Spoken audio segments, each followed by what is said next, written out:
আসসালামু আলাইকুম।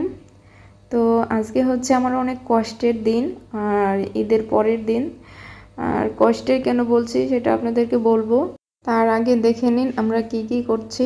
আর আমি কিন্তু কিছুই করছি না, যা করার আমার মা আর আমার ভাইয়ের বউ করছে, কারণ আমার তো খুবই মন খারাপ। তো এখন কিন্তু আপনারা দেখতেই পাচ্ছেন যে অনেক রাত, আর এখন সময় কিন্তু রাত 8টা বা 8:30 এরকম হতে পারে। আমার মা কিন্তু জোর করে অনেক কিছু দিয়ে দিয়েছে, আর আমি কিন্তু কিছুক্ষণ পর পরই দরজার দিকে তাকাচ্ছি আর দেখছি কেউ আসছে কিনা, কারণ গাড়ির লোককে ফোন দেওয়া হয়েছে। আর আমার মনে হচ্ছে যে গাড়ির লোক যত দেরিতেই আসে ততই আমার মনে হয় ভালো, আমি ততক্ষণই আমার বাবার বাড়িতে থাকতে পারবো। আর আমার ভিতরে কিন্তু মানে কিছুক্ষণ পর পরই কেমন জানি লাগছে, বুকের ভিতর চিপ দিয়ে ওঠে। কিন্তু বড় বড় 2টা মুরগি এনেছে, কারণ আমরা বোনেরা আছি, এই জন্য বোনদের খাওয়ানোর জন্য। তো দুঃখের বিষয়, ভাই আর খাওয়াতে পারলো না, তো অসুবিধা নেই, আমার ভাই কিন্তু দিয়ে দিয়েছে। তো আমার ভাই কিন্তু অনেক পরিশ্রম করছে ভাই বোনদের জন্য, সবার জন্য, সবাইকে ভালো রাখার জন্য। সবাই দোয়া করবেন আমার ভাইয়ের জন্য। এদিকে আবার আমার নানুও চলে এসেছে আমাদের বাড়িতে বেড়ানোর জন্য। তো যাই হোক, নানুর সাথে বসে কথা বললাম, গল্প করলাম। আর আমার নানুরও কিন্তু মনটা খারাপ আমার জন্য।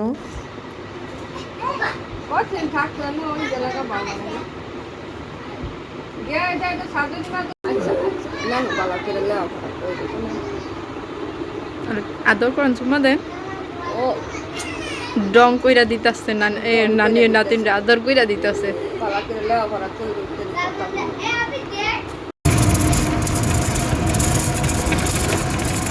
তো এতক্ষণে অবশ্যই আপনারা বুঝে গেছেন যে কেন আমার মন খারাপ। আজকে হঠাৎ করে আমার চলে যেতে হচ্ছে আমার বাবার বাড়ি ছেড়ে। তো ঈদের পরের দিনই বাবার বাড়ি ছেড়ে শ্বশুর বাড়ি যাওয়াটা অনেক কষ্টকর, তবুও যেতে হচ্ছে। দুঃখের বিষয়, কিছু করার নাই, কারণ আমার শ্বশুর শাশুড়ি বাড়িতে একা। ঈদের পরের দিন কিন্তু সবাই মানে সব বোনেরাই শ্বশুর বাড়ি থেকে চলে আসে বাবার বাড়িতে।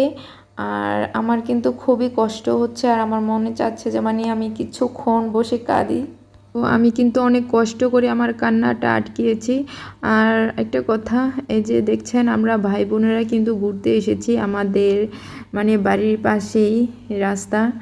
তো ওইখানে আমরা সবাই ঘুরতে গিয়েছি। তো আমার ভাই বোনের সাথে কি সুন্দর মুহূর্ত কাটালাম, কি সুন্দর সময় কাটালাম। চলুন আপনাদেরকে দেখাই আমাদের গ্রামটাও, ঘুরে দেখবেন আপনারা। আমার মনে হয় আমাদের গ্রামটা মনে হয় সবচাইতে সুন্দর। আর এমন কিন্তু সবারই মনে হয় যে মানে যার যার গ্রাম তার কাছে কিন্তু অনেক সুন্দর লাগে, মনে হয় যে আমাদের গ্রামটাই সবার চেয়ে সুন্দর। বট গাছটা বিশাল বড় হইতেছে।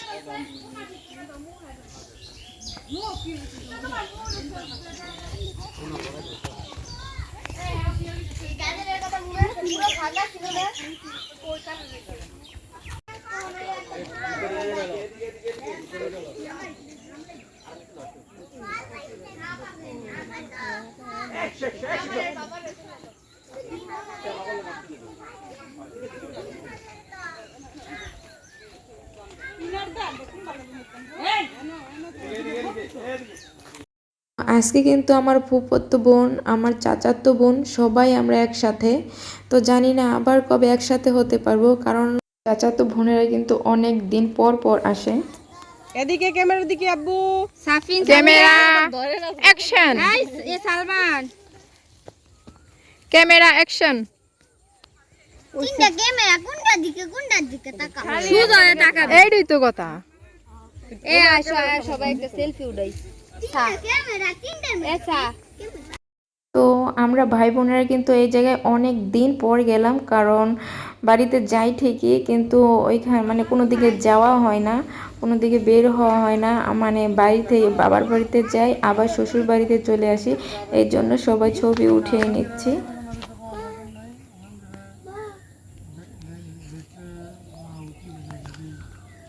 তো আপনাদের কাছে কেমন লাগলো আমাদের গ্রামটা, আর আমরা সব ভাই বোন একসাথে, অবশ্যই কমেন্টে বলে যাবেন।